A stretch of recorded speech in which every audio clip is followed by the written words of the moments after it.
In tonight's medical file, blood clots that can form in your leg can be fatal, especially for airline passengers. Well, now there's a medical breakthrough that can bust through those clots, and the tests are being done right here in South Florida. Here's CBS 4 health specialist, Dr. Sean Kniff. Doctor. Joy, when clots form in the legs, they can break and travel to the lungs, causing a fatal pulmonary embolism. Now, a new technique available right here in South Florida can clear those clots before they kill.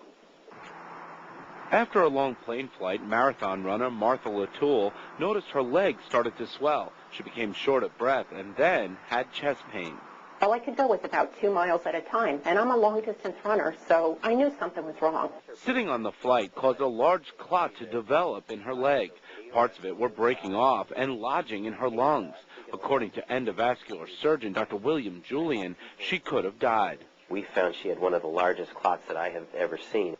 Clots in the legs are common, and they can be fatal. Medications can clear them, but that can take weeks or months. But now a new procedure breaks up those clots and sucks them out in about an hour and a half. The procedure, called the power pulse technique, uses a catheter to burrow through the clot, injecting drugs to dissolve it along the way. Then, after about 20 minutes, a vacuum called an angiojet is turned on to remove the clot as it disintegrates.